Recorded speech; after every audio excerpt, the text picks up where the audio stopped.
Good evening, everybody, and welcome to Carving It Up Live right here on Twitter, as well as the Carving It Up YouTube channel and the Grid Network YouTube channel. As always, I am Bryson Carver. Very excited to be with you on this Wednesday. I'm feeling hyped. I'm feeling energized. NFL is a week from tomorrow. Are you kidding me? We got Chiefs. We got Ravens. More NFL takes in terms of my predictions to come next week. But in terms of, I guess, somewhat of a projection, we get a little bit more news as the days go on, or as the days go by, in terms of what we're going to see, at least in week one. The Steelers, my Steelers, naming Russ as the starting quarterback for the upcoming season, at least for week one, moving forward until something happens and Fields replaces him. Who knows? Give my take on that. Why I think the Steelers actually made the right call in starting Russell Wilson in about 10 to 12 minutes. Also, carving up the context. We did a special edition of that on Monday, but we're back in our regularly scheduled programming on a Wednesday. Caitlin Clark has been balling lately, and it proves me correct in why she should not have been on Team USA. I'll explain that in about 30 minutes. Also, going to get into Shohei Ohtani. Again, we're running out of adjectives to describe this guy. I didn't get a chance to talk about him on Monday because of all the football topics, but he deserved a segment on the fact that he's the sixth player in baseball history to join the 40-40 club, and kind of my, my big take on Shohei that I don't know if he gets enough credit on. Get into that later in the show. Dalvin Cook to the Cowboys doesn't hurt him, but I don't think it makes the impact that some may think it does. And at the end of today's show, we've been doing this sort of mini-series, the biggest strengths and weaknesses of major NFL teams. So we're going to major NFL teams, all the NFL teams. AFC North, NFC North, strengths and weaknesses. My Steelers are obviously included in that batch of teams, so very excited to get into all of that. But first, there was a poll that came out. Now, for the record, we're in an election year. I tend to, regardless whether it's swaying one way or the other, not to trust polls all that much.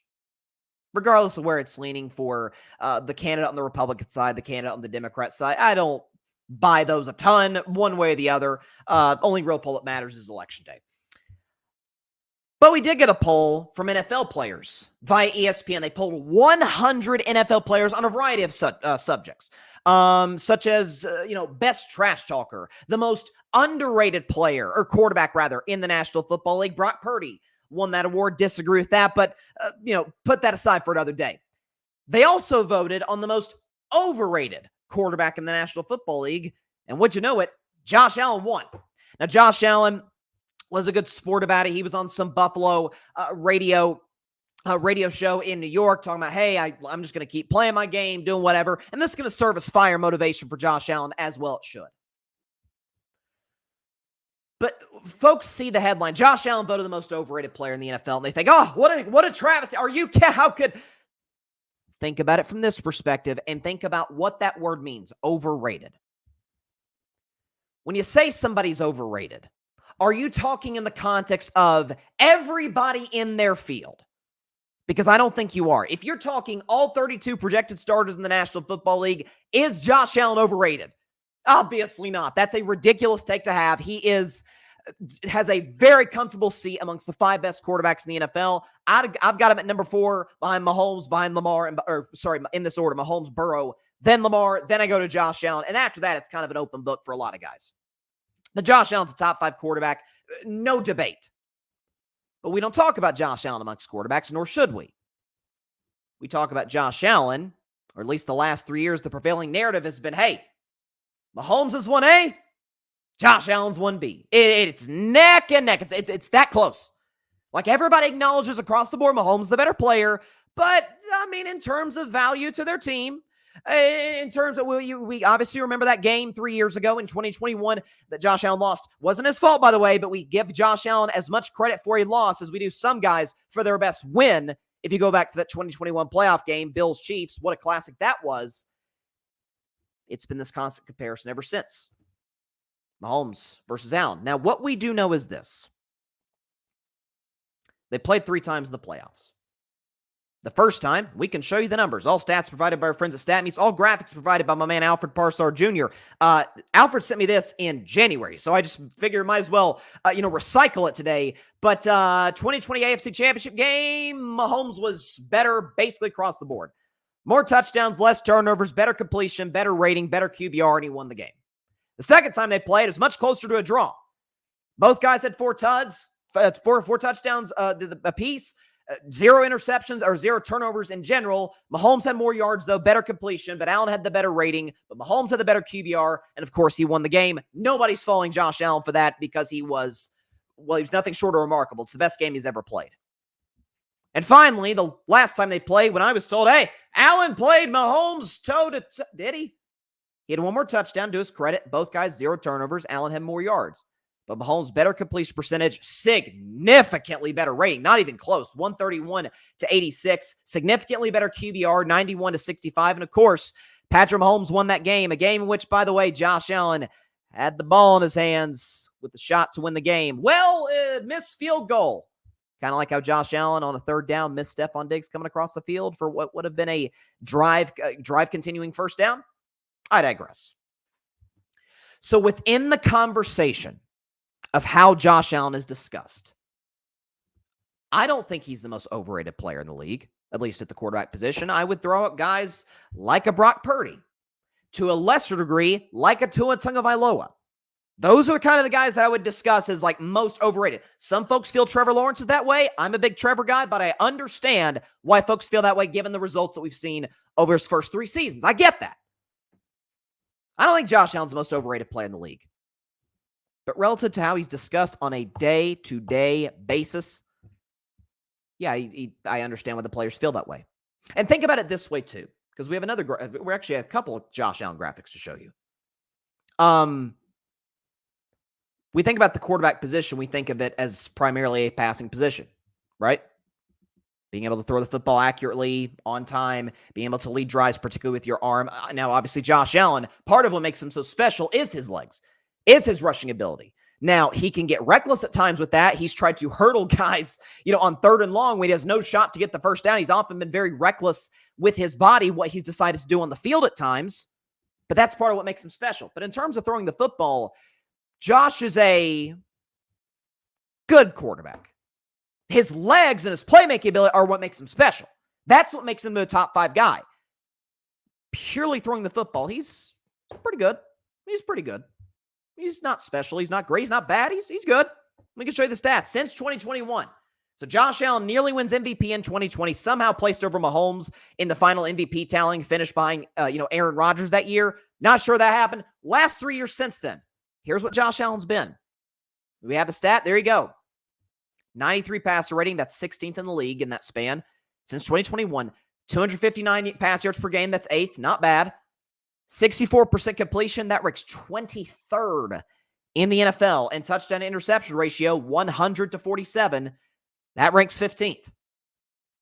So it's kind of like a little bit of, to a certain degree, a roller coaster where the yards per game's good, but the completion percentage really isn't, especially relative to other guys like a Joe Burrow, who's dead accurate. Mahomes, same thing, as accurate as a quarterback as we've seen, certainly in the modern NFL. But oftentimes, this is where it gets the conversation of Josh Allen being an overrated quarterback. This, to me, is where it often stems from.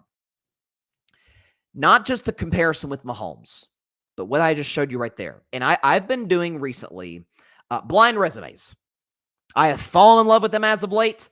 I don't know why. I think it's nice to have a graphic that can bust folks, including my own, preconceived notions. And this will do that. And folks are going to kid on me for this, but I don't really care. Let's show this comparison since 2021. So you see, we already showed you Josh Allen's stats. You see him right there. The numbers on the right side of the screen next to Josh Allen, we all agree, better across the board. Better passer rating, 101 to 93.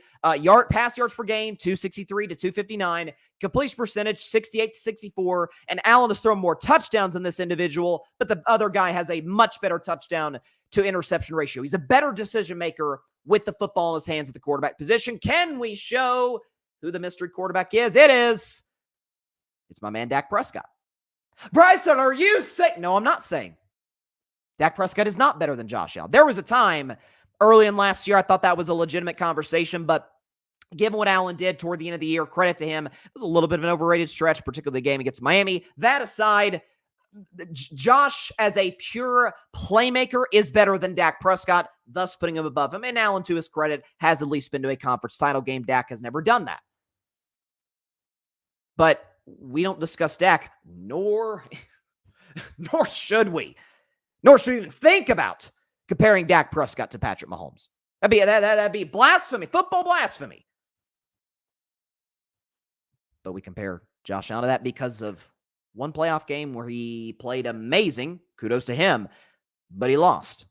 It reminds me a little bit of when Dak Prescott in 2016, his rookie season, played prime. That was when Aaron Rodgers was at his peak. Man, he was winning MVPs. He was still very more successful in the playoffs then than he is now. Aaron was great. Dak played him toe-to-toe. In some metrics, he actually outplayed Aaron Rodgers. Aaron got the last laugh on a throw down the sideline to Jared Cook. We know how that ended. But Dak held his own against the great Aaron Rodgers, the prime Aaron Rodgers, just like Josh Allen did with Mahomes back in 2021 during that playoff game. And God knows, I want to emphasize this. It was not his fault whatsoever that the Bills lost that football game in Arrowhead Stadium in the 2021 season. Not whatsoever. But I feel like he's been given an extended level of leeway when since then in the postseason. He was in a close game in the fourth quarter against the Miami Dolphins at home. Miami playing on the cold weather. That doesn't work well. Skylar Thompson was the Dolphins quarterback. That was a one-score football game. It was dicey with about 4 minutes to go. The next week, the Bengals, Joe Burrow, who's obviously better than Josh Allen because he's beaten Mahomes and has outplayed Mahomes in many games that mattered.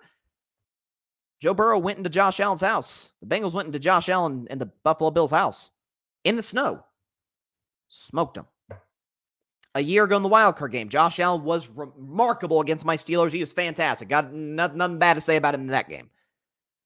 But in the fourth quarter against the Kansas City Chiefs, no touchdowns, a near devastating turnover. By the way, coming after a devastating turnover by the Chiefs and McCall Hardman on a fumble at the goal line when they could have put that game away. Josh Allen was giving gift after gift after gift in that contest against the Kansas City Chiefs in the postseason back in January, and missed open receivers, made poor decisions, was reckless with the football, which he always is. Listen, and by the way, you want to know the good side of Josh? He'll tell you the good side of Josh, okay? Josh Allen the last 5 years. First in total touchdowns, second in total yards, second in total wins, tied for second in playoff wins. He's a great player. There's no question about it. As a thrower of the football, he's okay. He's all right. Not elite, not bad. He's fine. Decision-making, I have been extremely critical of that in the past. There were multiple games last year in which he, not single-handedly, I don't think he lost any games outside of the Jets game, single-handedly to anybody, but the bad decision-making against the Jets, the bad decision-making, there was a game they lost to the Patriots, bad decision-making almost cost them game to the darn Giants. It almost did in the division-deciding game against the Dolphins in Week 18. Recklessness, trying things that don't need to be tried in certain circumstances. So when NFL players vote Josh Allen as the most overrated quarterback in the league, I don't agree with that statement, but there's plenty of merit to it. The idea that is just an outlandish statement to make is simply not true and not backed up by facts. Statistically speaking, Dak Prescott's been better than Josh Allen. Is he discussed as better? No. By the way, as the biggest Dak fan in the world, I don't think he's better than Josh Allen. The Josh Allen's compared to Patrick Mahomes almost on a daily basis. It's 1A and 1B. He has no Super Bowl championships, no Super Bowl appearances. By the way, neither does Lamar Jackson, but he has 2 league MVPs. If we're talking about the upper echelon of quarterbacks, Mahomes is in a league of his own. I think that should be universally agreed upon.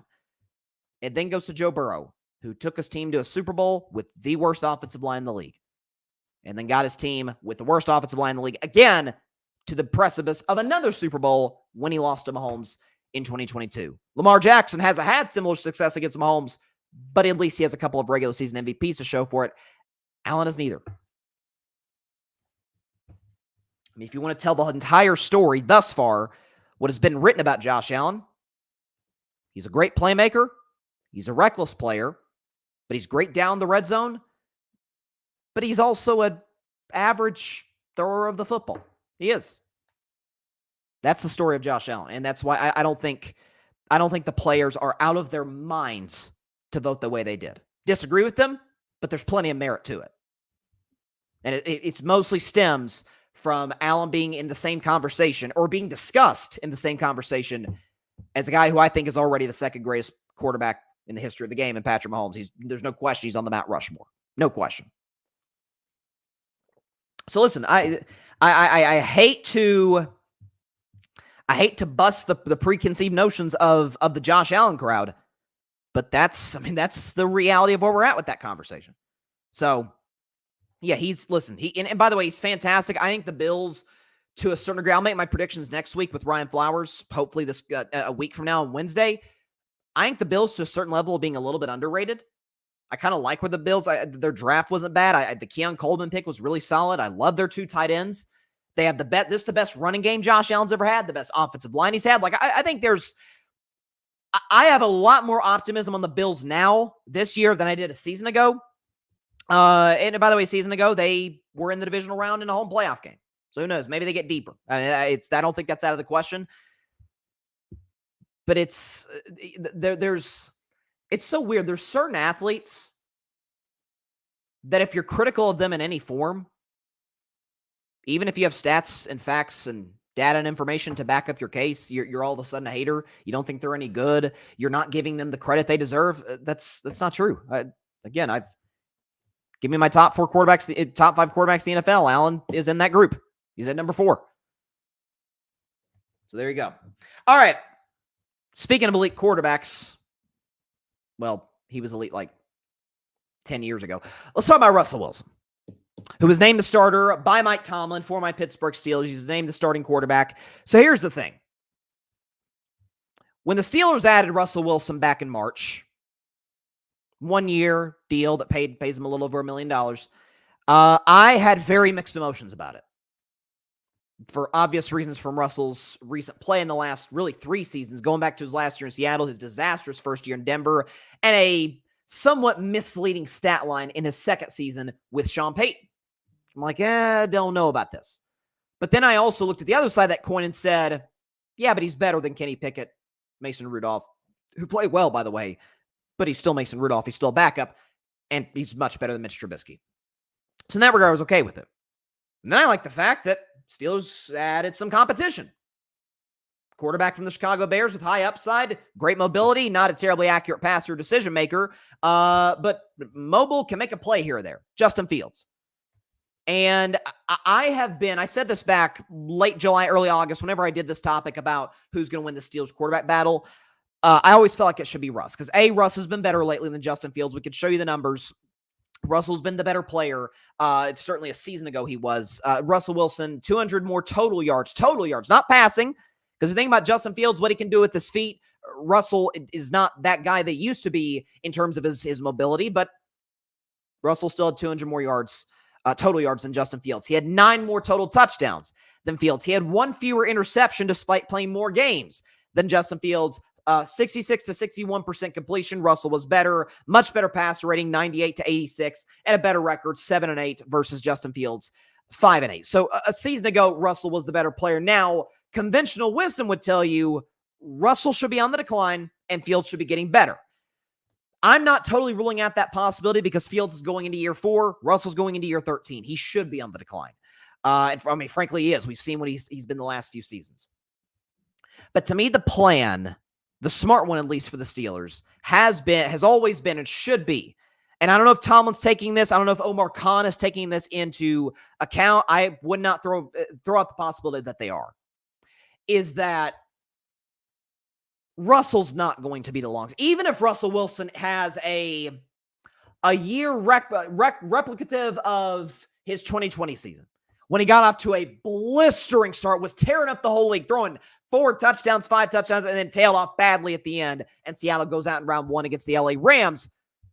If Russell Wilson's that, he probably gets he almost certainly gets a contract extension, because that would, in all likelihood, be good enough to get the Steelers to the playoffs. It'd be better quarterback play than what we saw from the entire quarterback room combined a year ago. But Russell Wilson is still, 35 years old, 36 years old? He doesn't have a whole lot longer left in the league. Certainly doesn't have many high-end years left in the league. I'm not sure he has any high-end years left in the NFL. Justin Fields, from what we've seen, In Chicago, what we see the highlights, we see the long touchdown runs, we see the occasional good deep ball throw, but is he good in the intermediate routes? No. Is he a good decision maker with the ball? No. Is he consistent? No. I mean, I think, at least I view the Chicago Bears now adding Caleb Williams, albeit with added talent with Rome Odunze, with DeAndre Swift, with Keenan Allen as a potential playoff contender this coming season. I'm not sure. As good as the NFC this year, I'm not so sure I'd feel that way if Justin Fields were still the Chicago Bears quarterback, even with those additions. What the Pittsburgh Steelers should do, and I think this is going to end up being their strategy, whether they realize it now or not. Russell Wilson will and should start, again, this is all health permitting, knock on wood for Russell Wilson. Health permitting should start the entire season. Now, what will happen out of that? 6 wins, 7 wins, 10 wins, playoffs, who knows? I mean, the optimistic Steelers fan, of which I'm kind of, I lean a little bit more pessimistic in terms of the quarterback situation, but an optimistic Steelers fan would say, are you kidding me? We had one of the worst quarterback rooms in the league a year ago. We won 10 games, made the playoffs in the toughest division of the league. True, but you also have to factor in Joe Burrow was hurt. And both Steelers wins against the Bengals last year came against Jake Browning, who, by the way, did a pretty good job in Joe Burrow's absence, but Jake Browning's no Joe Burrow. We know that. Joe Burrow's back healthy. Lamar Jackson, the Ravens, lost some pieces. I'll get to my AFC North and NFC North weaknesses at the end of the show. Still Lamar Jackson, still John Harbaugh, still a solid football operation over there in Baltimore. And Cleveland, for their quarterback woes, very well coached, got some playmakers, particularly on the defensive side of the football. The Steelers could make up for that if they had an elite player at the quarterback position. They obviously do not have that. Russell Wilson should play the entirety of this season. Justin Fields will be in. Mike Tomlin, according to Rich Eisen, who said today, Mike Tomlin texted Raheem Morris, who's the head coach of the Falcons, who Pittsburgh will be playing in week 1, and said, get ready for some Justin Fields packages. Like that's going to be something that we're going to use, which I think they should. Justin Fields is too good of a player to just leave on the bench for no reason at all. What you do is you play Russ. He's on a 1-year contract. Low risk, high reward potentially. You get what you get out of Russ, 7 to 10 wins. You let Russ walk. You extend Justin Fields, and you sign Dak Prescott.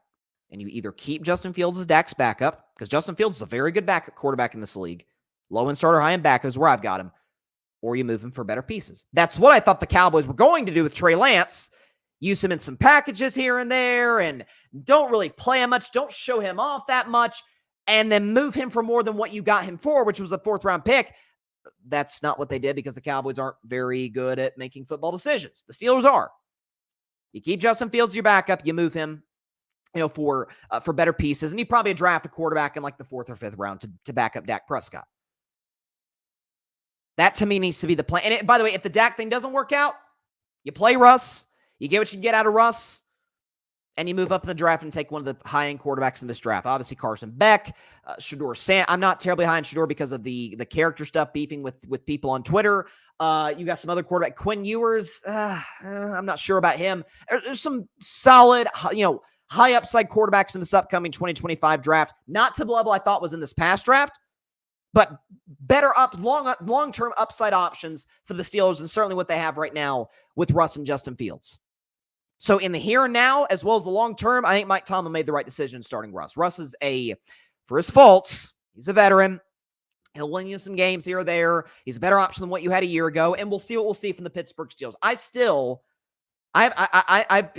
I've got most of my predictions for the upcoming football season mostly set in stone to be revealed next week.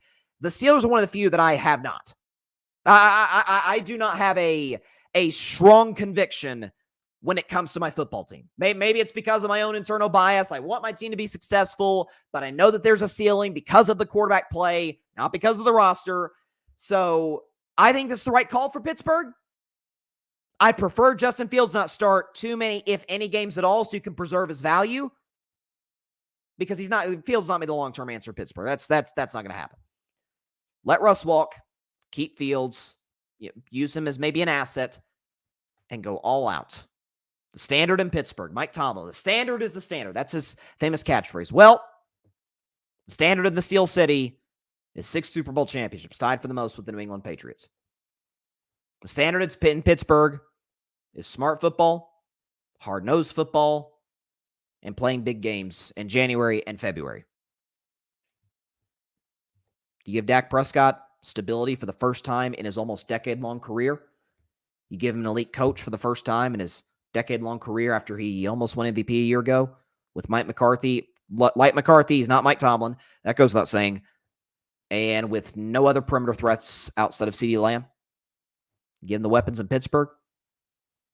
Pittsburgh drafts wide receivers as well as anybody in the league. You give him a guy, I could be wrong on this, but a guy I think is a good offensive coordinator, not a head coach, an offensive coordinator in Arthur Smith. You've got a Super Bowl contender in Pittsburgh, Pennsylvania. With that defense, forget about it. TJ Watt, Minkah Fitzpatrick, Patrick Queen, those guys, forget about it. So, in the here and now, and in the long term, like what the Steelers did today. And by the way, I do think it was to a certain level kind of predictable. I don't think, I would have been pretty shocked if Tomlin came out today and said, Fields is the guy. That had caught me off guard. I'm not going to lie to you. But this is to me the right call. Even if Dak doesn't end up a Steeler, which I pray to God is not the case. I hope Dak is a Steeler. I've been recruiting him to Pittsburgh ever since I became a Steelers fan. This is the better option long term. Even if Dak doesn't show up, you draft a quarterback. That's what I think is the best case scenario for the Pittsburgh Steelers. But yeah, I don't really know what to make of that team this year because I still love the roster just as much as I did a year ago. I was highly impressed by the fact that some of the in season in terms of firing Matt Canada and off season in terms of bringing in Arthur Smith, who had gotten interviews. I think like 9 teams were interested in Arthur Smith. That's what the reporting said this offseason. You had Russell Wilson, Justin Fields, who are better than what you had a year ago. They're good bridge guys, and you bring in the guy in 2025. And to those who are saying, well, Dak's going to... No, he's not. I've said that for a month. I will certainly stay on it. I think I'll be proven correct by next Saturday because the Cowboys and Dak are not going to get this deal done during the season. Jerry Jones had a quote today. He was saying that it wouldn't be the worst, we don't have to get this done before the season. Yeah, you do. Yeah, you do. He said something like, we're comfortable with watching Dak play out this upcoming season. And that runs pretty consistent with what the reporting has been out of Dallas going back to February, March. Dak can play this year out. I imagine play well, especially now that CeeDee Lamb is got his money. That's huge for the Cowboys offense. Dak will be great. Cowboys will have another disappointing playoff exit. And he'll go to a franchise that actually has football in front of business and marketing and television ratings. It's all about winning in Pittsburgh. Just need that guy. Also too, Cowboys signed Dalvin Cook. I'll touch on that towards the end of the show in about 30, 40 minutes or so. This is just hilarious on the part of Jerry Jones. The Cowboys are not active whatsoever throughout the offseason. And then Jerry comes back, hey guys, we got Dalvin Cook. Touch on that toward the end of the show. Carving Up the Context is a segment we do every Wednesday. Now, I did a special edition of that on Monday talking about the biggest story in the NFL that nobody is talking about, but they will in the coming weeks. Is the connection between the NFL ratings and the political ratings, cable news, Fox, CNN, MSNBC. There's going to be false narratives out there that the NFL is losing popularity, that they're not, they don't hold the attention of the American people the way they used to, which is not true. You can go back. I'm going to upload that as a video. It's on the show from Monday rather. I will upload that because I think it's a very important story that's not being talked about. That aside, this is Carving Up the Context Day, and as the head coach of the Colorado Buffaloes, primetime Deion Sanders says, give me my theme music.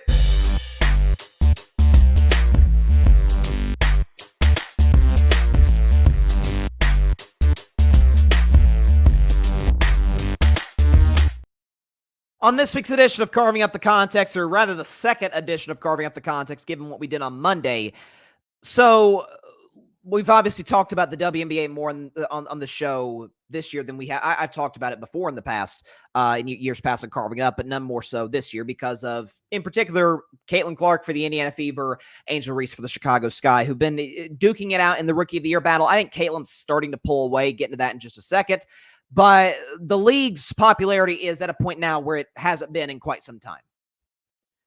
And it's for that reason, because of the heightened sense of scrutiny on the league in terms of the ratings of the league have gone up, the attention. It's led shows like mine, it's led shows like First Take and First Things First, and all these shows on television, radio shows, content creators, you name it. And Caitlin Clark primarily, but certainly Angel Reese has absolutely contributed to the rise of the league, along with the stars that are already in it, such as Asia Wilson, who's the best player in the league. But there was a lot of controversy prior to the Olympic Games that Caitlin Clark was left off the 12-woman roster for Paris. That she didn't make the 12-person roster to win another gold medal for Team USA. There's a lot of controversy around that. How could you? In marketing, it could help the WNBA, it could help women's basketball, it could this, it could that. And I said two things, one of which I was actually proven incorrect on, one I was proven spot on, 100% on the money on, that I'll get into. The thing that I was proven wrong on is I don't know if she's quite one of the 12 best players in the league. I'm going to have to retract that statement. I think she is. I think Caitlin, I can say now, is one of the 12 best players in the WNBA. Not say she's going to win league MVP or the Fever are going to win a championship. They're not good enough to do that quite yet. But I thought reasonable to high expectations for Caitlin's rookie year. She's in some ways kind of exceeded them. So that's number one. So I was wrong on that. What I was 100% right on is that I said, even if Caitlin is good enough to be on Team USA, I don't think she should. And I think her recent play is proving me correct.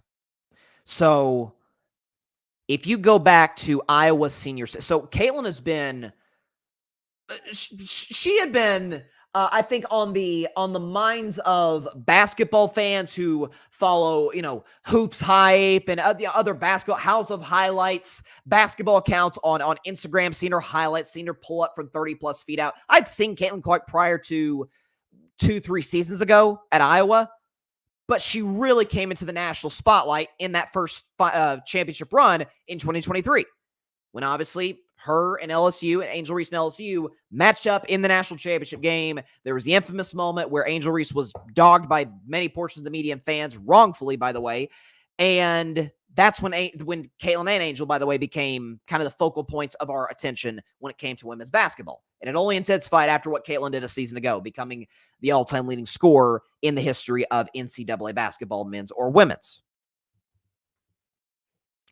So with that in mind, she has played up until July 17th, non-stop, with a couple breaks, I should say, with a couple breaks in between the end of March Madness and the WNBA draft, when the which the season started only weeks later, between November and April. Her college season, if you want to look in totality, from November to July. Almost a full year straight. She's played a lot of basketball. And you saw Caitlin on social media. She was going to Yankees. I wish Caitlin would have went to Fenway, but nonetheless, she was going to Yankees games. She was chilling on the beach. She was relaxing, man. Refreshed. Her got some rest for her legs. That's huge for basketball players, particularly shooters. You got to have your legs to be able to get the necessary power in your jump shot. And you're seeing it with Caitlin Clark. We could show you what Caitlin was prior to the All-Star break and then after. Prior to the All-Star break, Caitlin was still really, really good. 17 points, 8 assists, almost 6 rebounds a game. Only shot about 40% from the field, 32 from 3. Did shoot 89% from the free throw line. But since the All-Star break, since she got an entire month off of basketball, her longest break in about a year from playing basketball, she's been awesome in the 4 games since. We can show you the numbers here. 23 points per game, 8.5 assists. Rebounds went down just a little bit, 5.8 to 5.5. The field goal percentage went up to 46. 3-point percentage at 36%. Free throw percentage, she's been darn near automatic at 94% from the stripe. She's been awesome. No other way around it. I don't think you get this Caitlin Clark if she goes to the Olympic Games, if she has to go to Olympic Team USA training camp. If she now, the thing is, she would not have played a ton. But, Tyrese Halliburton, who was, I think we all agree, was the worst player on Team USA, or not Halliburton, but Derek White was the worst player just in terms of accomplishments, but Tyrese Halliburton in terms of fit, was probably the worst player along with Tatum on Team USA. Halliburton still got minutes. Tatum still got a lot of minutes. Caitlin would have gone on the floor. She would have been a great floor spacer, three-point shooter, distributor. You saw what she did in the All-Star game. But it would not have been good for her in the long run this season. Well, Bryson, they still missed out on an opportunity to market women's basketball. They still missed out on this moment in time where Caitlin Clark is one of the 5 most popular American athletes. That I disagree with, and here's why.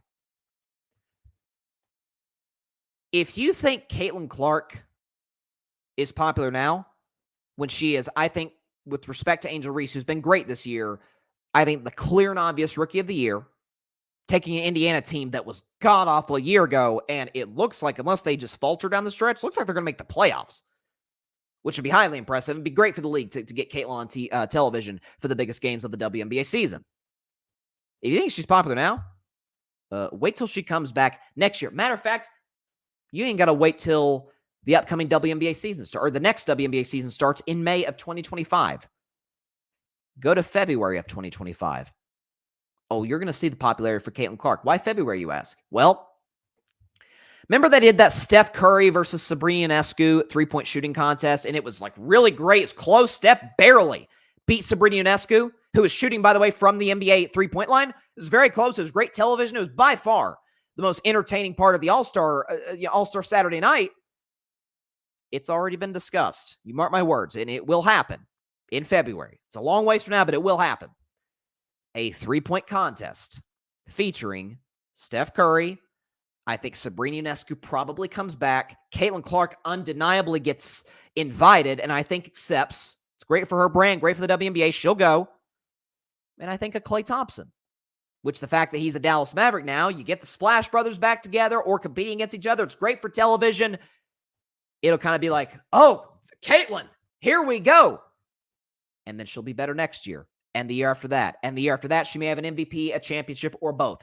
Come 2028, when Caitlin is the best or second best player in the league, not only will she make Team USA, the popularity for Team USA will far exceed what it would have been now when Caitlin didn't make the team, but got a little bit of a rest for her legs, got a deep breath, got to be out of the spotlight for the first time in basically a year. And what she's doing now is pulling away in the Rookie of the Year race and probably about to lead the Indiana Fever to the playoffs. Not saying they wouldn't have made it had she gone to Team USA or have been invited to Team USA basketball, but I can confidently say she would not be doing now what she would have been had she gone to Team USA. She's been fantastic. So I think in the long run, and listen, she reportedly told her coach, I didn't love her coach saying this to the public, that they just woke up a monster. They pissed off Caitlin Clark by leaving our Team USA. Great. I mean, any competitive athlete, that should be the case. But this was better for her. It's better for the Fever this year for whatever they may accomplish the rest of the season. And it's going to, the idea that the Caitlin Clark story is just kind of going to fizzle out in 2024, never to really be seen or heard from again. Oh no, it's only going to get bigger. When Tiger Woods first came on the scene, it just got bigger as he got better, right? Who's to say the same can't be said about Caitlin Clark? I think she's as popular now as she's ever been. And it's been, listen, in a society where one-hit wonders come and go, now more than ever because of TikTok and Instagram and social media, she has been able to stay on the focal point of our conversation for a year and a half. That may not sound that very long, but I mean, think about, April of 2023. Now we're about to go into September of 2024. It feels like a lot of things have happened in between now and then. We're still talking about Caitlin Clark now more than ever. So I think the thing that I was wrong on was that she wasn't good enough to be on that team. That my bad. But counterpoint to that, she would not be doing it what she was doing right now if she didn't make Team USA. If she did actually make Team USA, rather. So, in this week's edition of Carving Up the Context, I was still right on Caitlin Clark not making Team USA about that being a good thing. Just saying. Because she has been balling, man. And by the way, side note, Caitlin and Angel play on Friday. They've played, I think, 3 times thus far. All 3 were fantastic games. The one where Chicago finally beat Indiana, that was a great game down the wire. Angel probably played her best game as a pro. Caitlin was really good in that one as well. But when is the Fever play in like 20 minutes? But on Friday, the Sky and the Fever square off in Chicago Friday at 7:30. So there you go. Friday at 7:30, Fever Sky. And it's on the Ion channel, by the way. So there you go. I'm telling y'all. The story is only going to grow. She's only going to, is what we're seeing right now from her a finished product? No, I think what we've seen from her since the All-Star break, since she got some time off for the first time in a while, shows you she's just going to keep getting better. So I can't wait. And by the way, she's led the Fever to the 7 seed. Angels led the Sky to the 8 seed. So there's kind of like a neck and neck sort of a battle there. I don't know. It's not going to happen, but can you imagine Caitlin versus Angel in the playoffs? I mean, we saw in the women's college basketball playoffs, obviously 1 game elimination the last 2 years, and those games got insane ratings. It's football season, and I've already said football ratings are going to come down because of the election. They'll take just a teensy tiny dip if we were to somehow get an Angel or Angel and Caitlin matchup, but I do not foresee that happening. But yeah, she's outstanding. Both of them are, but Caitlin is a generational talent. And it's going to be great for women's basketball in the WNBA. All right. What do we got next? Oh, speaking of generational talents, I didn't get a chance to talk about him on Monday because there were so many football topics, but he deserved a segment after what he just did. Shohei Ohtani just became the 6th member of the 40-40 club in the history of Major League Baseball, and did so in the fewest games ever. We can actually show you the numbers right here. The 6 guys that are in the 40-40 club, for those that are curious, 40 home runs, 40 steals. Shohei Ohtani, 2024, got to the 40-40 club in 126 games. For context, the fastest prior to Shohei was Alfonso Soriano in 2006, 147 games. So Shohei beat the record for the fastest to the 40-40 club in a single season. Shohei did that 21 games sooner. Then obviously, to respect the 40-40 club, Shohei Ohtani, Alfonso Soriano, Jose Canseco, Ronald Acuna Jr., Alex Rodriguez, and of course, Barry Bonds. So that's a very elite club. And by the way, that little logo in Alfred, by the way, shout out to Alfred Parser Jr., who does the graphics for the show, does a fantastic job. Told me a story about the 40-40 club, about how when Alfonso Soriano did that in 2006, joined the 40-40 club, that Jay-Z opened a club called the 40-40 club. So I thought that was pretty cool, and that's why it's on there. And by the way, as far as Shohei, he's in a very select group of athletes. You could probably count it on your hand, where there's not only is there no equal to him in terms of what he's great at, but you can't replicate Shohei Ohtani. You can't do it. It's Steph Curry shooting the basketball. There's others. By the way, it's just talked about Caitlin Clark. We're seeing what she's doing in women's basketball. She's been great shooting the ball from distance. Her average distance on her 3-point shots is actually longer than Steph's. That said, Steph, and we saw what he did in the Olympics, my man, go Steph Curry. We saw what Steph Curry did in the Olympics. We saw he's literally changed the way a sport is played, coached, and analyzed. You can't replicate that. Trae Young has tried. Damian Lillard's tried. Caitlin Clark's doing her darndest to do it. Nobody can replicate that. What he can do off the dribble, catch and shoot, off screen, can't replicate that. Can't replicate Simone Biles. I mean, for crying out loud, she's got, I did a segment on Simone a few weeks ago. She's got countless moves named after her. She has never lost. I saw this stats remarkable. She's never lost a competition, a gymnastics competition championship of any sort since 2013. She's not the greatest gymnast ever. She's the greatest gymnast, and it's not even remotely close. Wayne Gretzky, obviously retired athlete, but Wayne Gretzky was that way. Michael Phelps was that way. You can't replicate certain athletes, and you can't replicate Shohei Ohtani. We will see, we will see guys down the road who can hit and pitch. We've seen it prior to Shohei. We'll see it after Shohei. Not like this. We can show you what Shohei has done just this season. And he's the clear and obvious National League MVP. 41 homers, that's second. 94 RBIs, that's tied for sixth. 294 average, 14th in Major League Baseball. 994 OPS, that's fourth in baseball. 150 hits, that's eighth. 40 stolen bases, that is second. And he's the sixth player in the history of Major League Baseball to join the 40-40 club. And he's, by the way, the first Dodger to that as well. Obviously holds weight given the prestigious organization that they are. Certain athletes can't, and by the way, certain athletes can't be replicated. Shohei's second to last or second to most recent pitching season. Oh, I don't know. He casually went out there, went 15-9, had an ERA of 2.33, and struck out 219 batters.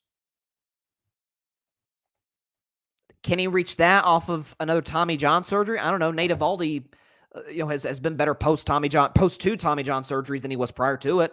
With modern medicine, modern science, we're seeing different injury. I get this, but we've seen guys in the NFL, in the NBA. Kevin Durant is a prime example. Be just statistically just as good post Achilles injury as he was prior to it. So modern technology, modern medicine.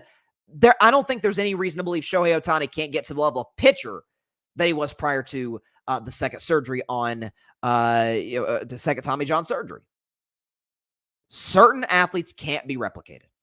Even Patrick Mahomes, I'm not so sure he can be replicated, but Patrick, in a way, has taken a lot of what Aaron Rodgers did and improved upon it, particularly in terms of, if we're just talking results, postseason success.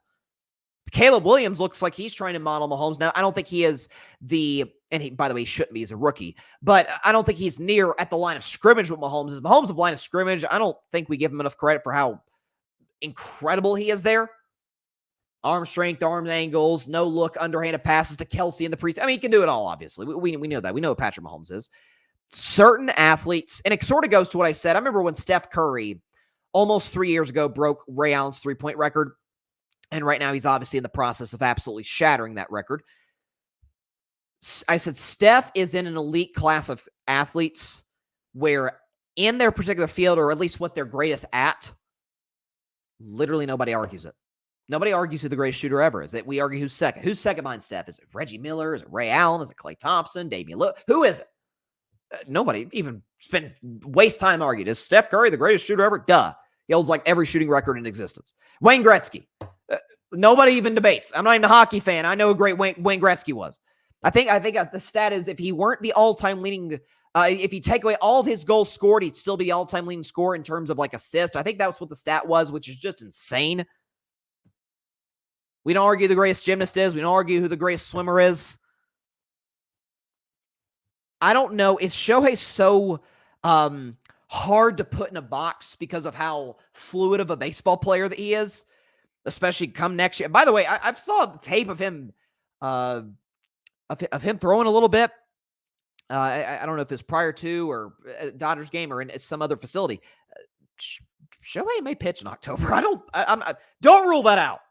I'm just saying, you may very well see this man on the mound come the NLDS or NLCS. I'm just saying, the guy is unbelievable. So, listen, that was kind of my takeaway. And by the way, the fact that he did it, he joined the 40-40 club on a walk-off grand slam. I mean, that's storybook right there. That will be kind of one that Shohei's going to accomplish a lot in his career now that he's actually with a well-run organization with the Dodgers. But that's going to be one of the moments that you point to in the Shohei Ohtani documentary someday. Like, yep, the moment he became the sixth 40-40 guy in baseball history and the quickest ever to join that club, he did it on a walk-off grand slam on a Friday night in Dodger Stadium. It doesn't get better than that. Listen, I may have tried to recruit him as hard as I could to the Red Sox, but I still have immense respect for him as a baseball player, and you can't really quantify how great he is or put him in a box. He's great at basically everything. He's a power hitter. He's second to Aaron Judge in home runs. He's second to L.A. De La Cruz in stolen bases. He's a, you know, we talk about unicorns in basketball a lot. He's a unicorn. We've never seen anything like him. He's unbelievable. And I'll clip this and put it on YouTube in the coming days. Obviously, those stats will change because the Dodgers, you know, it's a 162-game season. You're playing darn every day. But the point remains, the guy is remarkable. I think as the clear runaway National League MVP. And I think he will be that. All right. Quickly to the Dallas Cowboys, and then we'll finish the show with AFC and NFC North strengths and weaknesses. Cowboys signed Dalvin Cook today. He's going to start in the practice squad. Dalvin Cook is a 4-time Pro Bowler as a running back in this league. He was highly productive with the Minnesota Vikings. Went to the New York Jets last season. Wasn't that same guy. Matter of fact, wasn't even close. Took a cup of coffee in Baltimore. Played in their 2 playoff games against the Texans and the Chiefs, and didn't show a whole heck of a lot there either. So it's here's the thing. Adding Dalvin Cook doesn't hurt the Cowboys. This isn't a bad addition. It was a backfield that was already thin with Rico Dowdle, Ezekiel Elliott, and 5'5" Deuce Vaughn. So this makes it better, I guess. But does this all of a sudden give the Dallas Cowboys a respectable run game? No, it does not. Because here's the thing that folks are forgetting. Because I'm here, well, you know, Dalvin Cook was he was injured last year. He was running behind a bad offensive line with the New York Jets. Then why was he a free agent despite being healthy? Why was he a free agent up until August 28th? Free agency started 5 months ago. Why did nobody pick him up? It's in large part because he is a 29-year-old running back. And if I've learned anything about covering the National Football League and observing these players, there's one thing that I know to be true.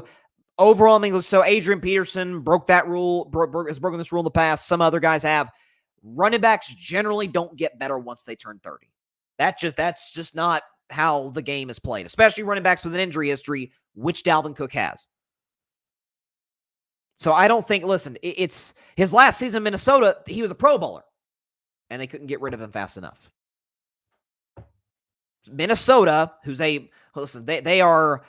they're in a rough spot at the quarterback position. I didn't buy J.J. McCarthy much to begin with this year. A season ago, Kirk Cousins was last year there. Minnesota's had turbulence at the quarterback position. I think Kevin O'Connell's a brilliant coach. I love their receivers. Brian Flores has done a great job with the defenses there. And so, all that said, Minnesota's generally a pretty well-run franchise. They couldn't get him out of there fast enough. And the fact that it's always be very, very weary or leery of poorly run franchises taking a playoff well-run franchises. It's kind of what the Patriots and Belichick used to do back in the day. If you notice, the Patriots would always do deals with like the Cardinals, with the Browns, with the Lions when they were poorly run, like bad franchises. The Warriors. I mean, some argue the trade that helped the Warriors win their most recent championship was with the Timberwolves when they have a great upper management now, but when the Timberwolves were poorly run back in the day. They made the deal to move D'Angelo Russell, end up getting Andrew Wiggins, who was the second best player on the 22 title team, and Jonathan Kuminga, who we'll see what he becomes, but I think Kuminga, be it with the Warriors or be it with somebody else, is going to be an all-star in this league. Multi-time all-star. Fleece the Timberwolves. You know, the Warriors didn't make a deal with the Timberwolves in moving Klay Thompson for Kevin Love. So this is, for the Dallas Cowboys, does it hurt them? No, of course it didn't hurt them. It's another body in the backfield. It's a guy who was a Pro Bowler 2 years ago for what that's worth. But again, at the age of 29 with an injury history, running backs don't tend to get better. That's where I'm at on that situation. So to me, the strategy for the Cowboys should have always been draft a running back second, third, fourth round, kind of like the Dolphins did. Like the Dolphins already had a good running game with Raheem Mostert and Achane, and they said, we're going to get Jalen Wright out of the University of Tennessee. Go Vols. Volview is back on Friday, by the way. But we're going to get a guy who fits our system perfectly. You know why? Because Jalen Wright saw it in person against Georgia.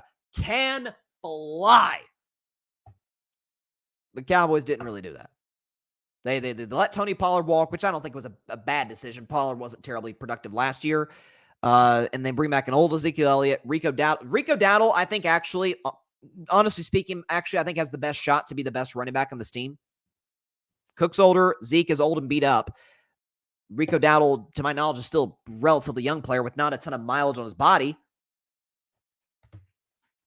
So I think it's best to go, unless you're Christian McCaffrey, unless you're just a freak of nature, it's best to go with a draft a running back like the Chiefs drafted Pacheco a couple of years ago.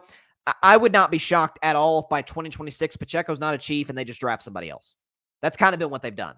And I think it's a smart way to do business given where the market has gone at the running back position. I talked about that extensively last year when Josh Jacobs, Najee Harris, Saquon Barkley, a lot of other running backs, Nick Chubb, were outraged, and I get it. You want to get your money. I'm not trying to take money out of anybody's pockets, but they were outraged at where the running back market was going.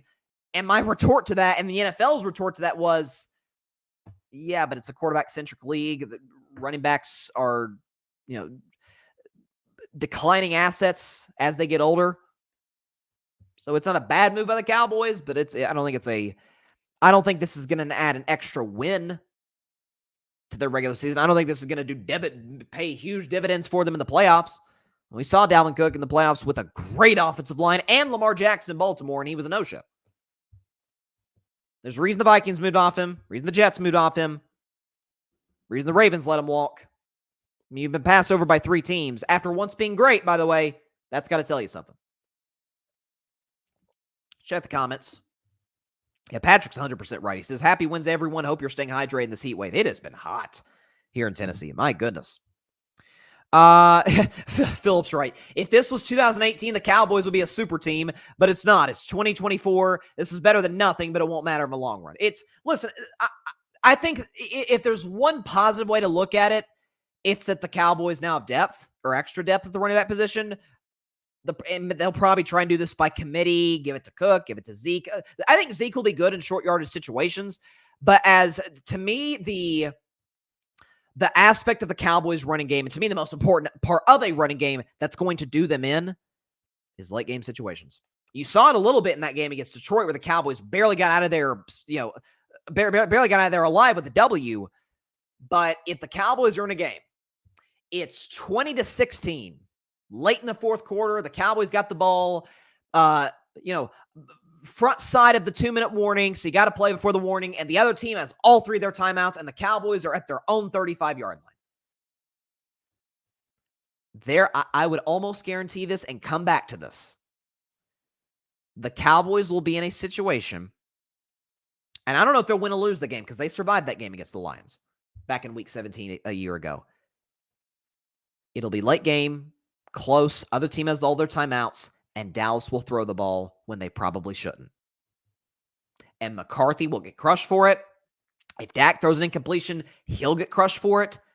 And I'll defend them the next day because I'm like, and do you rely on Ezekiel Elliott? Unless it's like a 3rd and 1, 4th and 1 situation. Are you relying on Zeke? Are you relying on an old beat-up Dalvin Cook? Rico Dowdle. Rico may be productive. That's kind of the unknown quantity of this entire affair. And Deuce Vaughn is not a between the tackles guy in the National Football League at 5 feet 5 inches tall. That will happen this upcoming season for the Cowboys. McCarthy has always been criticized for, and rightfully so, by the way, for bungling late game situations. They may bungle a late game situation in regards to that, in regards to them throwing the football and saving time for the opposition, saving timeouts for the opposition.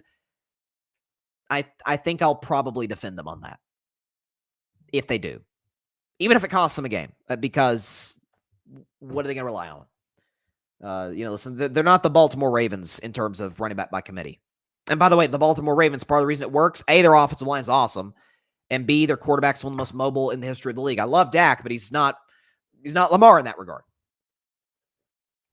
So there you go. Also, I saw this. Anthony Slater, who covers the Warriors, and I kind of like this, said that the Warriors want Brandon Pajemski to take 8 to 10 3-pointers per game next season. I'm good with that. Pajemski was, if you ask my man Mike Guido, who I think the reason has not commented on my opening segment of the show is because he is just livid at my opening segment. He's a Josh Allen stan. I'm I love Josh Allen. I just don't think he's Mahomes 2.0 or 1B to Mahomes is 1A. But speaking of Mike, the reason I brought him up is, he covers the draft for us every year, particularly with the NBA. And his number one thing in a scouting report with Brandon Pajemski when the Warriors drafted him a year ago was the kid could shoot the lights out. And that was evident last. I don't have a shooting percentage right in front of me, but he was money from out there. So listen, and I love Pajemski. I think he can. Not saying he will. I think Kuminga will be an all-star. I think Pajemski can be at some point in his career, not right now. Maybe not even with the Warriors. But it's the Olympics, I hope, was a wake-up call. And this is the only thing I'll say about the Warriors, and then we'll move to our last topic, AFC North, NFC North, strengths and weaknesses. That Olympics should have been a wake-up call for the Golden State Warriors. And by the way, I'm not saying they haven't tried at all. I think they have. They tried the Paul George thing. The Clippers negotiated in bad faith. And they'll pay the price for that because they'll be an irrelevant basketball team this year. With that said, just give Steph. You don't have to give him. I heard somebody suggest Giannis. If you give Steph Giannis, that'd be awesome. I'd be over the moon if that happened. But that's kind of a pipe dream, and you'd have to give up. You probably have to give up Draymond on that deal, and you lose the toughness, you lose the chemistry, step, leadership. I don't love that. I think the Warriors need to try and get Kevin Durant. Now that they missed out on Lauri Markkanen, but if nothing, even if it's not Kevin Durant, get Steph Curry a legitimate all-star level co-star, like basically every other superstar in the NBA has, with this supporting cast, which I think is clearly better than a year ago. Like, I think the Warriors are a playoff team right now, but they can't win the championship right now with the roster they've got. They can't. A playoff series, maybe. They cannot win the championship with the roster that they have. But it is better than a year ago. Adding Buddy Hield, adding DeAnthony Melton, adding Kyle Anderson, like a lot of those moves. And by the way, they drafted a big man, which they needed to go with Trace Jackson Davis. You need that extra bit of, pardon the expression, splash with the Warriors. Otherwise, you're not competing for a championship, and I think Steph leaves next offseason. I think they are really on the clock right now. I think they have till this upcoming deadline to make sure Steph retires a Warrior, right? Because Steph knows how great he still is. Steph is going to age very well because of his style of play, despite being 36 years of age. He knows he can still be a focal point of championship-winning teams, and if the Warriors don't present the best opportunity to do that, it will hurt, but I think he will leave and ask for a trade. So there's that. All right. I had to talk Warriors at some point in the show in August. I mean, it's literally the dead period of the NBA calendar year, but I had to sneak that in there. All right. So I've been doing this last couple of shows. I did do we have a comment? Yeah. Thank you, Patrick. Guido will never hear the end of implying Josh Allen as Kobe Bryant. We love you, Mike, but that take was very bad. We all have bad takes, but that one, and again, we argue about this constantly in our group chat at the Grid. I get what Mike is trying to say in comparing Josh Allen to Kobe Bryant, but it does not land. It simply doesn't. Kobe was clutch. Josh, Kobe had a great individual, accomplished great things individually. Josh Allen really hasn't in terms of awards. I understand where he's coming from and what he's trying to say, but it doesn't work. Anywho's it.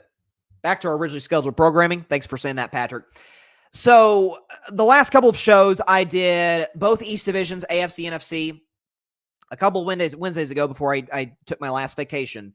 And on Monday, I did AFC and NFC South strengths and weaknesses. So naturally, today, we're going to talk about the AFC and NFC North divisions, which I will just say on the outset of this, I think these are the two best divisions in the NFL. AFC North, NFC North, those are the only two divisions. Take out the Minnesota Vikings, where I think all seven are playoff contenders. Some of them obviously are Super Bowl contenders, which we'll get to. Get the background music before we go.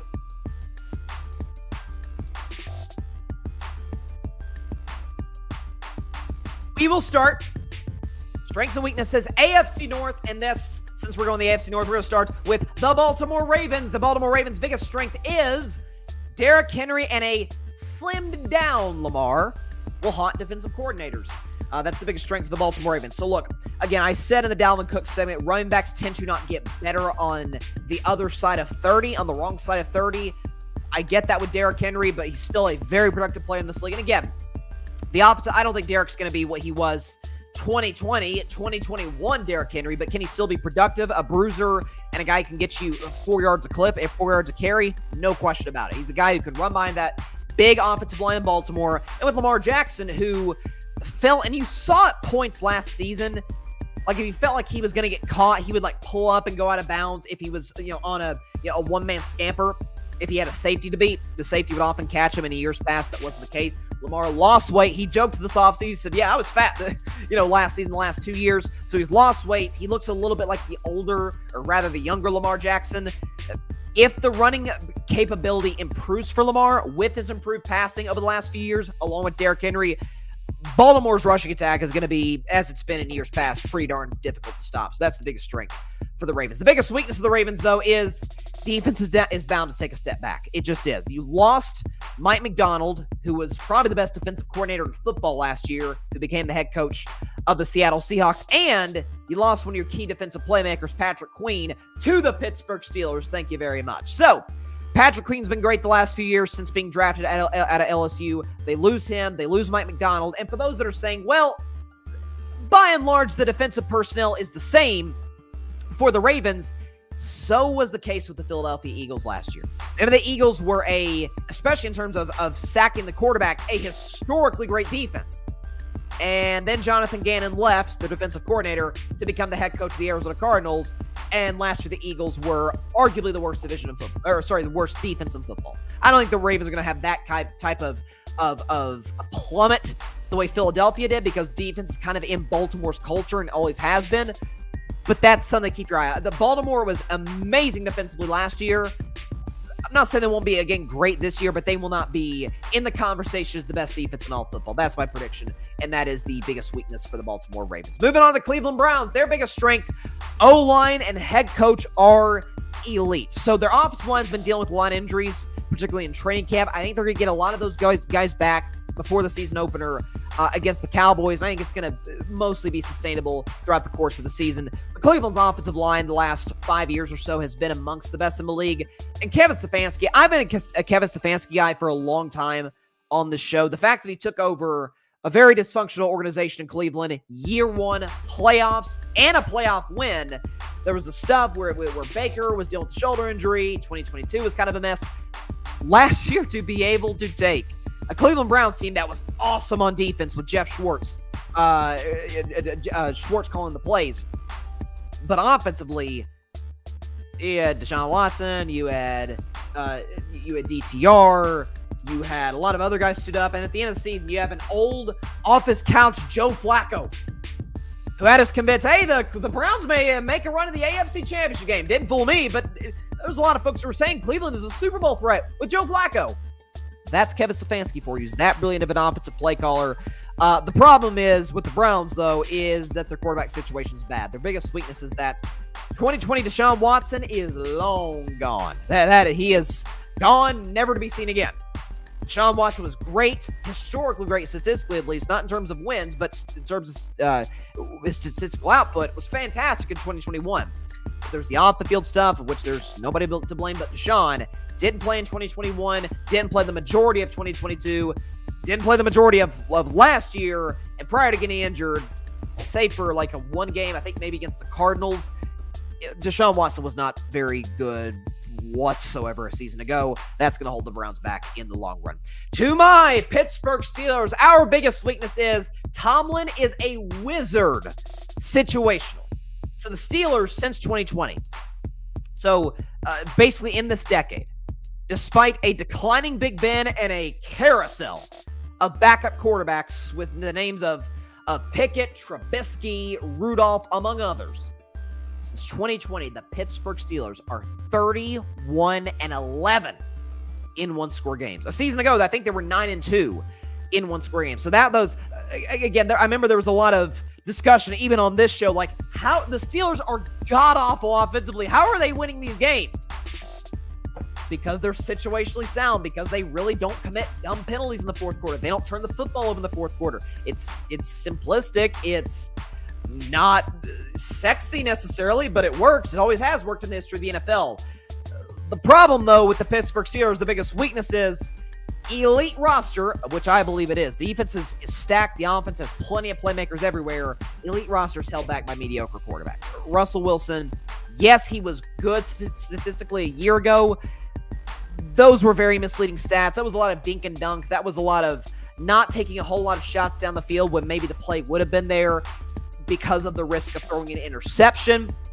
Russell's 35, 36 years old, getting older, year 13, declining player, obviously. And Justin Fields, playmaker with the ball in his hands, not a special player throwing the football whatsoever. That's what's going to hold the Pittsburgh Steelers back in the long run when it's all said and done. Moving on to the Cincinnati Bengals, their biggest strength is Burrow's the only guy active who is taking down Patrick Mahomes. There's no other way around it. So, notice I said active, by the way. Tom Brady took down Mahomes, obviously, in a Super Bowl 54, 55 in Tampa Bay, when the Chiefs' offensive line was, well, it might as well have been me out there protecting Mahomes.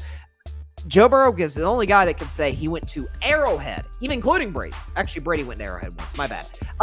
Only guy active who's went to Arrowhead Stadium and said, I outplayed Mahomes. I came back on Mahomes in the second half, and I beat Mahomes in overtime of that playoff game in Arrowhead Stadium. It's the last time Mahomes has lost in the playoffs before winning the last two Super Bowls. I think there's some flaws in Cincinnati's roster, particularly the defensive side of the ball, and their offensive line I still don't particularly trust. And that kind of ties into their biggest weakness, is that Burrow's injury history can't be ignored. We know the knee injury he suffered in 2020. He had the appendicitis. He's had the wrist injury. He had a knee injury. Like the guy's been beat up over the course of his 4-year career. Now going to year 5 with the Bengals. That to me is the one thing that will held him back, I think, a year ago, and it is part of the reason my Steelers got in the playoffs. This year, that needs to be intact. If not, the Bengals may be in a position where they have to consider the future of Joe Burrow in terms of what are we going to do at that position if we can't count on him to stay healthy. Knock on wood that that's not the case, because he's such a great player. You want to see him out there even as a Steelers fan. So that's the biggest weakness for the Bengals. Moving on to the NFC North, we're going to start with the division champions, a team you could argue and say my Detroit Lions to a certain degree, because I've loved them for a while as title threats. Their biggest strength is best O-line in the NFL and a brilliant offensive coordinator. So here's the thing for Detroit. Their O-line's awesome. Philadelphia, I think, was in a legitimate battle with Detroit to be the best O-line in the league. The retirement of Jason Kelce, to me, gives the edge to Detroit. Penei Sewell, in particular, I loved him coming out of college at Oregon. Most did.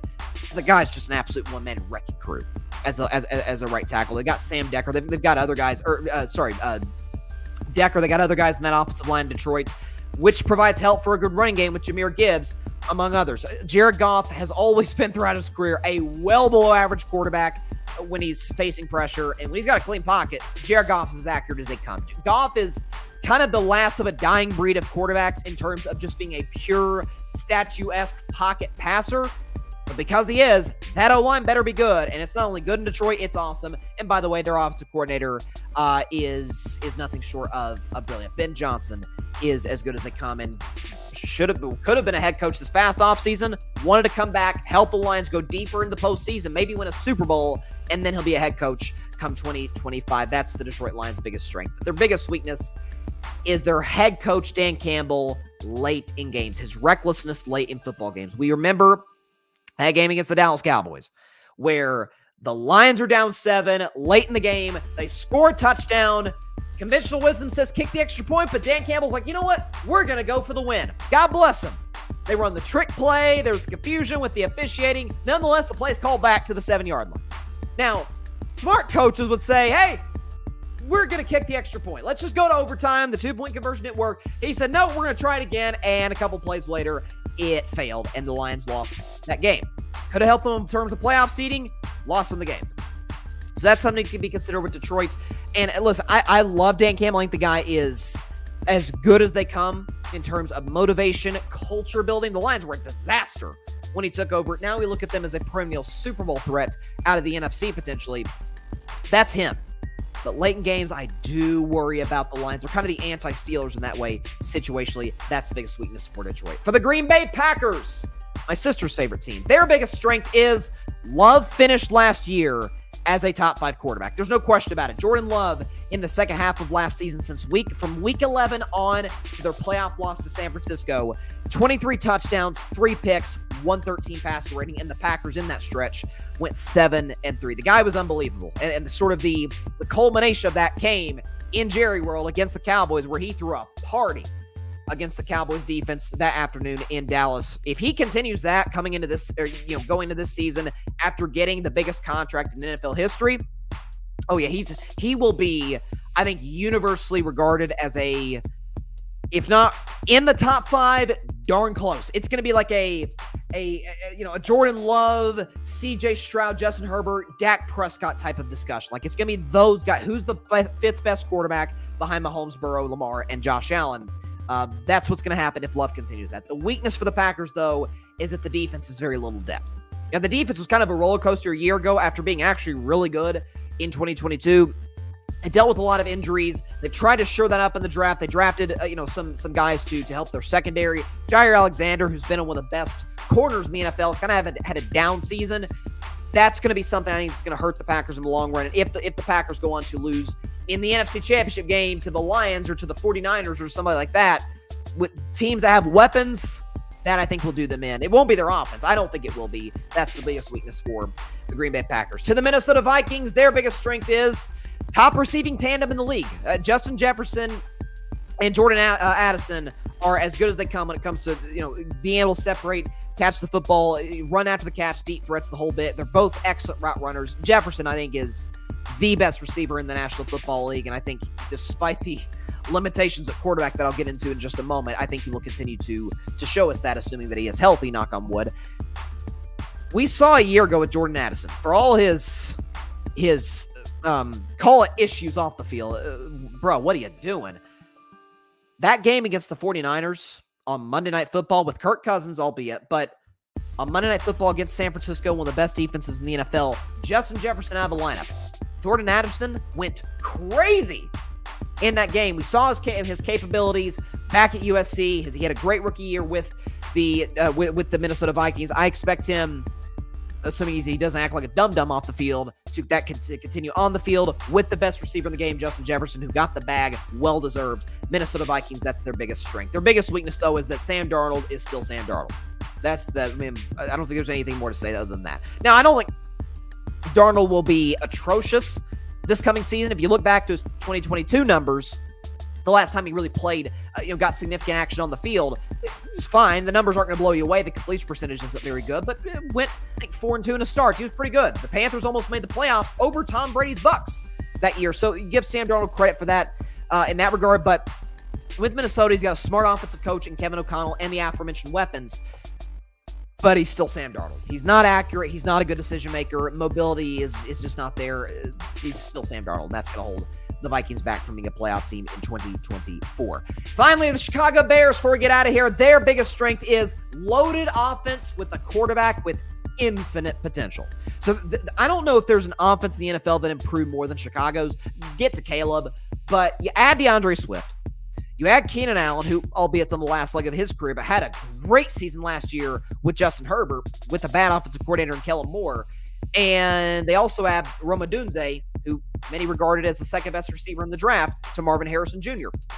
So you look what they did. They've been able to add to their offensive line over the last couple of drafts, and being able to really kind of shore that out to give Caleb protection he needs. And speaking of Caleb, if the concerns about him are fashion choices and his relationship, loving his mother, I think we're going to be fine.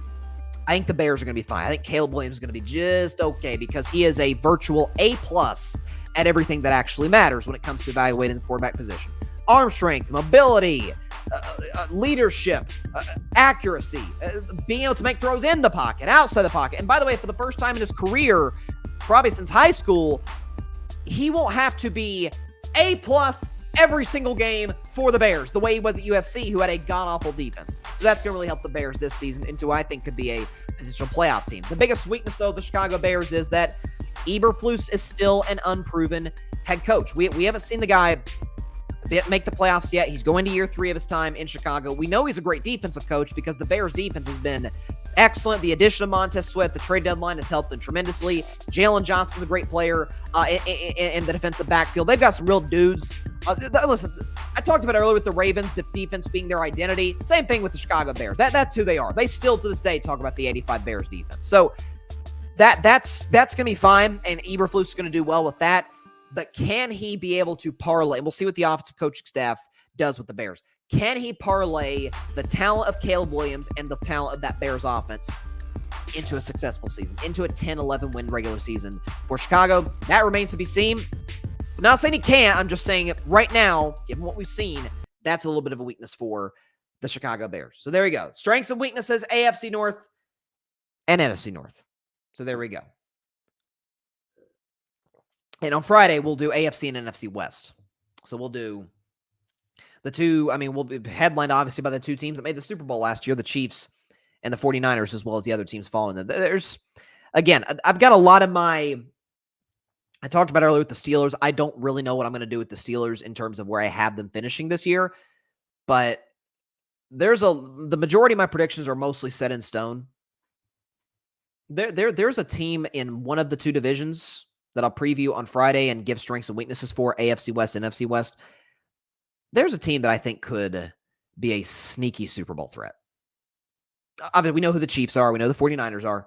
Among those teams, just keep your eye out for a squad, AFC West and NFC West, absent the Niners and Chiefs, that could really make some noise this upcoming season. I'll save that for my predictions, but there's a sleeper team that I kind of like. I'll leave it at that. And with that, that is all the time we have for today's show. Appreciate everybody stopping by as always. Be sure to catch Carving It Up Live on Friday at 6 p.m. Eastern and 3 p.m. Pacific time right here on Twitter, as well as the Carving It Up YouTube channel and the Grid Network YouTube channel. Of course, be sure to like, share, comment, and please take 2 seconds out of your day. Hit that big red subscribe button down there. It helps the channel grow exponentially. We are on the road, hopefully, the next goal to 5,000 subscribers. 1,000, we already passed that. 5,000 subscribers. That is the next goal for the show. So if you have not subscribed, hey, just takes a couple seconds. Take 2 seconds out of your day. Hit that big red subscribe button down there, and boom, you are part of what is, to me, one of the most supportive and amazing communities in the world. And that is the folks that take the time out of their day to tune into the show. It's a supportive community, and love for you to be a part of it. If you have subscribed, we appreciate it. Myself, everybody involved with Carving It Up. Please tell your friends about it. Please tell your family about Carving It Up. Tell everybody you know about Carving It Up, except for your sleeping cat. Nealon, you got to lay off the trees, my man. It's just got to calm down. I love that little guy, though. To tell everybody you know about the show, and just as importantly, tell everybody you know about the Grid Network. That is GRYD, the Grid Podcast Network, right here on Twitter, as well as the Carving It Up YouTube channel and the Grid Network YouTube channel. And of course, be sure to like, share, comment, subscribe to the Grid. Be sure to check out all of our content creators on the Grid's YouTube channel, anywhere you get your podcasts, Apple, Spotify, the whole bit. Check out my man Patrick writing some killer articles for the Grid Network website. The link to that website is on our Instagram account at Grid Network, Grid_network, I think it is. So definitely check that stuff out. Doing some great stuff on there. All right, I'll see you on Friday. Please be sure to stay safe out there. Please be sure to take care of your physical as well as your mental health. And please, please, please be sure to contact your local state representatives and senators to demand change for gun violence in America. Doesn't matter where you lean, right, left, center. This is an issue that impacts every single one of us on a daily basis as American citizens. And no matter what anybody on either side of the aisle tries to tell you, oh, it's not a problem, or oh, there's only one solution to the problem, both are BS. Both are not true. It's a huge problem that needs a number of nuanced, detailed solutions to solve it, especially this being an election year. Don't just call those you know in power to get things changed and get things working in the right direction for us. But it's an election year, so if anybody on either side doesn't seem to care too much about this situation, vote for the other person. We got to address this ASAP. We got to feel safe in this country. No question about it. All right. See you on Friday. AFC West, NFC West, strengths and weaknesses. We got the Vol. By the way, the Vol view's back. Are you kidding me? I cannot wait. I am just biting my tongue. And college football predictions. We're having a fun time on Friday. 6 Eastern, 3 Pacific time. Carving It Up YouTube channel, Grid Network YouTube channel. Stay tuned for that. Stay safe out there. God bless y'all. Peace out. See, I'm not a Josh Allen hater. Thanks so much for watching the show on YouTube, and be sure to go click that big red subscribe button and check out the other clips and full shows from Carving It Up Live, as well as our other incredible content creators here on the Grid Network.